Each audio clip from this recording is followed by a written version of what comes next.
Well, I'm going to kick off this week's Raw review on kind of a somber note because I'm sure you've already heard that the Shuggy Daddy's cat Smokey had passed away last week. I personally didn't hear about it until Thursday. I saw it when I saw it show up on my Facebook page, but yeah, I was kind of shocked about it, as I'm sure all you were. But I'm sure Feisty and Precious there, I'm sure they were very happy to see him.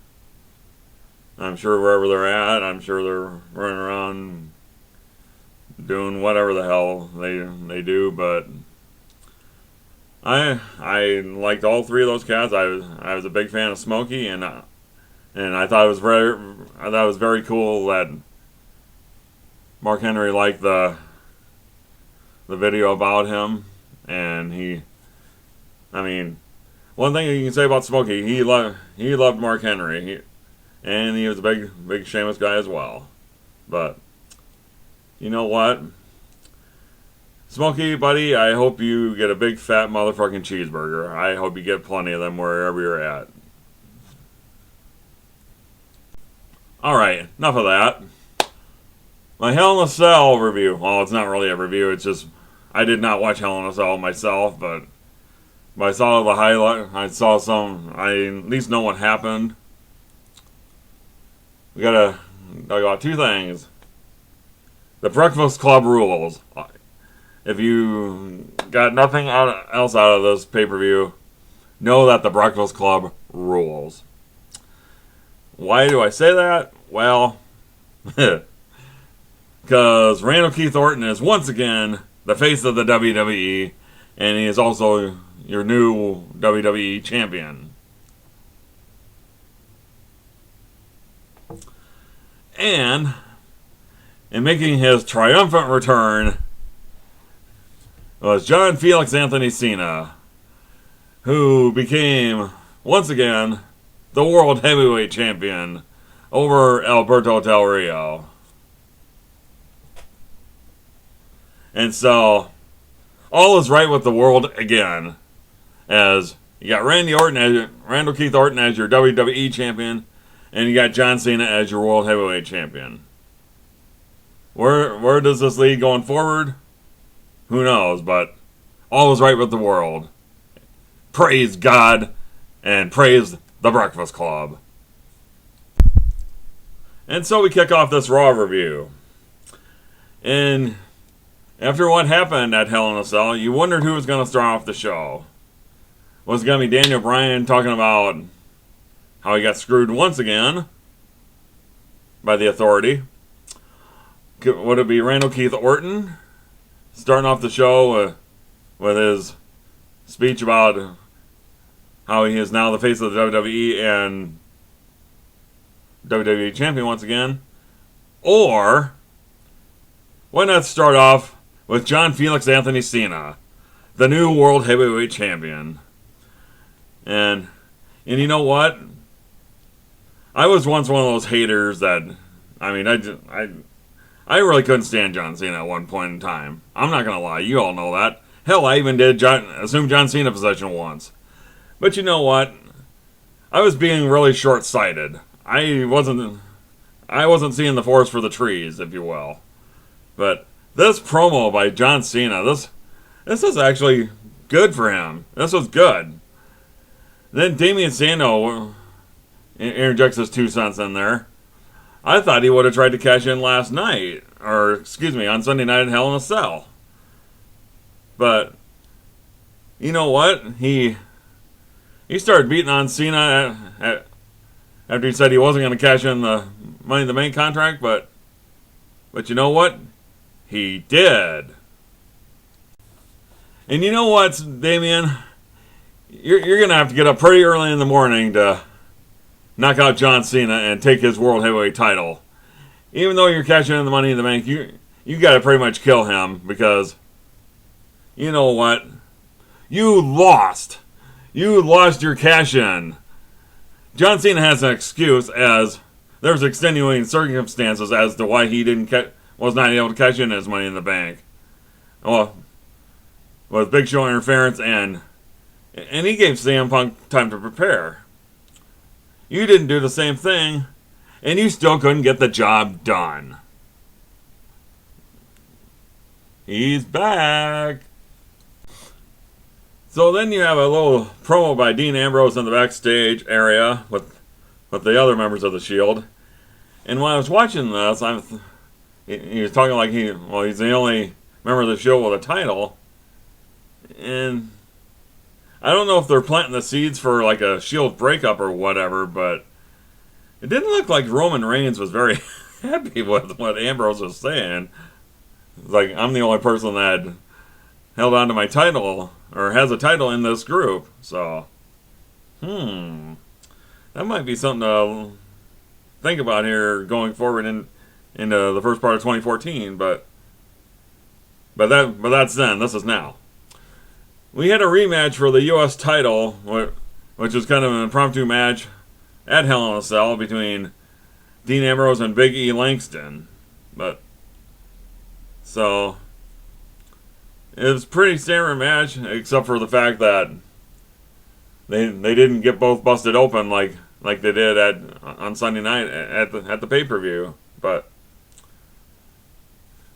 Shield interference causes the disqualification, so Ambrose is still champion. But wait, Brad Maddox comes outside he comes to the ring after the Usos came down to make the save for Big E. So you know what that means? 6-man tag, playa.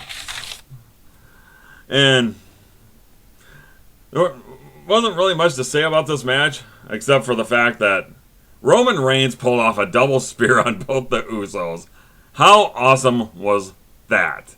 That's one of the best moves I've seen in quite a while. And therefore, the Shield wins. Alright, then your 1 hour main event segment. Probably one of the charter members of the Breakfast Club himself, the old HB Shizzle himself, Shawn Michaels, with an explanation of why he gave Sweet Chin Music to Daniel Bryan. Well, I thought it was a pretty simple explanation. It's like, hey, he gave the running knee to Triple H, who is his best friend. So, the way I see it is that, hey, he's just sticking up for his best friend and getting revenge for him. It's like, what would you do? You know? I mean, if somebody were to do that to my best friend, I'd want to get back at him too. So, but Daniel Bryan, he just standing all stone faced like, and Shawn Michaels looking for an apology. And he gets put in the yes lock for his trouble. Now, I mean, really now? Do you really have to be like that, Daniel? I mean, I can see why you're upset and all, but really, I mean, I don't know why you're so upset.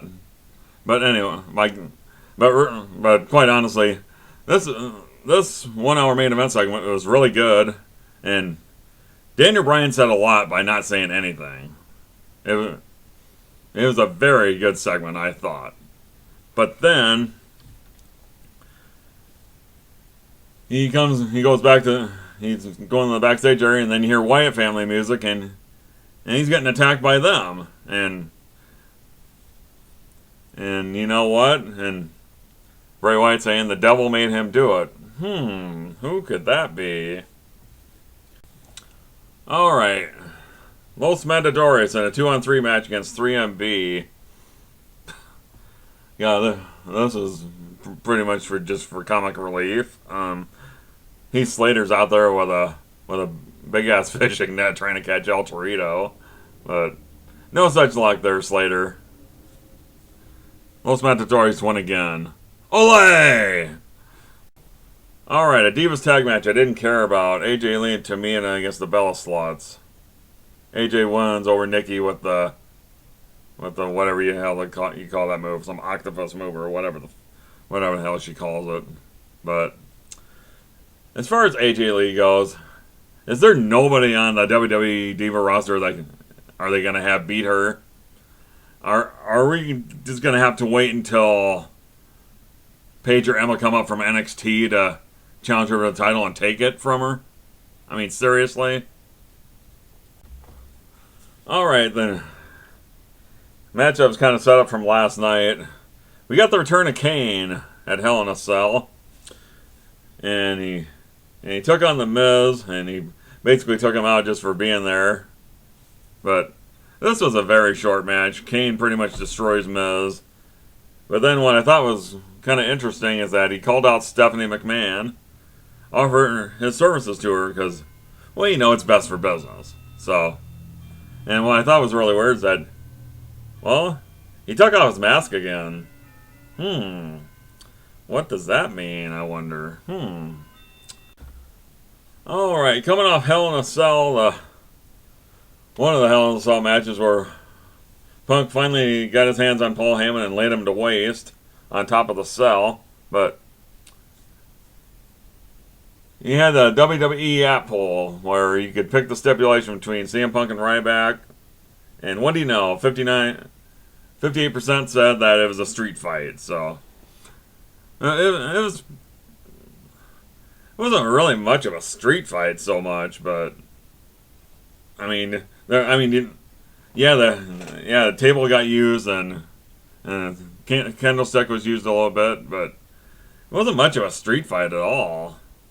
Punk ends up doing the Randy Savage elbow through the table, and Ryback taps out. Some monster you are, Ryback. Back down to mid-card with you, pal. So then we had another tag team match. It was the Real Americans against the tag team champions Cody Rhodes and Goldust. This actually was a pretty decent match. I thought it was funny that the Real Americans win by tap out, no less. Not so much that they won, as that they won by getting Goldust to tap out to the Patriot Lock. So, well, I guess Cody and Goldust need a new pair of number one contenders, so I guess I can kind of see this, but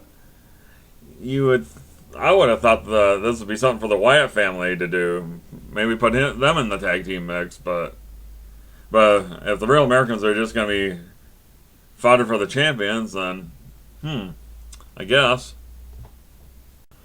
All right, then we get another Divas match on this card. And this match actually got some time, believe it or not. It was the wrestling debut on Raw of Summer Rae against Natalya. And like I said, this match actually did get a few minutes, and Summer Rae's actually got some talent. I don't know how much talent she has outside of how she looks, but in ring talent, she wasn't that bad, really. It was kind of I haven't really watched a lot of her in NXT, but she showed me a couple things. But Natalya ends up winning with the sharpshooter, as you would have thought. Alright, then we get to the main event segment, which is the Randy Orton Championship Celebration, if you will. And Triple H and Steph are out there, God and Goddess. And they're just doing their introduction, and Orton talks about how everybody aspires to be me, and since I hold the WWE title, I am better than you. Well, you know what? He is, because he is the face of the WWE after all. But then we get an appearance by the Big Show, who's got a restraining order against him. And why? Oh gosh. Well, I guess how are you going to stop a 7-foot giant who doesn't have nothing to lose? But still, the Shield starts attacking him, and then Goldust and the Usos come down to help, and then you get a big free for all up on the stage, and then show Jason's God and Orton out of the ring. Then Orton tries to come back and hit him with the belt. He does, but then he gets knocked out for his trouble. Oh gosh. And evidently, Big Show's got a multi-million-dollar lawsuit against the McMahon family, or I guess God and Goddess, probably specifically. But You kind of knew this was gonna not go off without a hitch. So I'm guessing. I was wondering if CM Punk wasn't going to be thrown in this mix for the WWE Championship picture, but I guess having Big Show into this mix, it makes a lot more sense because Big Show's more tied in the storyline than what Punk is. Punk's not really in it, so I guess that's going to come up later on. But so I'm guessing I don't know if that's going to be a title match at Survivor Series, or are they going to have, or is it going to be a traditional 5-on-5 match? Who knows? But I just think the segment wasn't really that great. I didn't think, even if it was a celebration for Randall Keith Orton.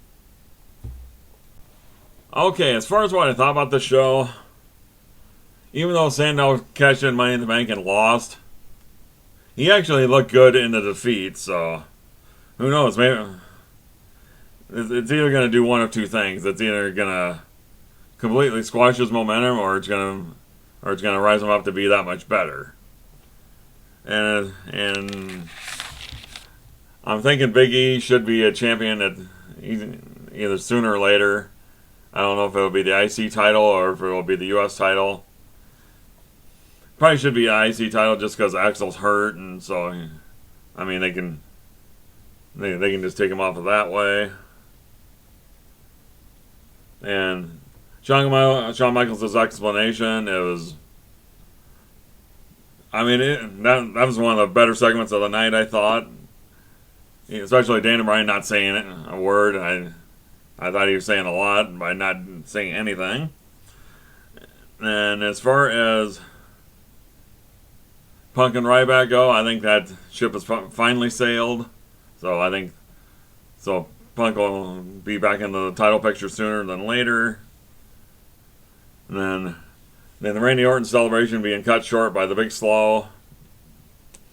I think that's going to be your WWE title match at Survivor Series, or it's going to be a 5-on-5 match or something. But as far as the show went, I thought it was alright. It could have been better coming off a pay-per-view, but one thing you can say about the Miami crowd is they were a pretty hot crowd tonight.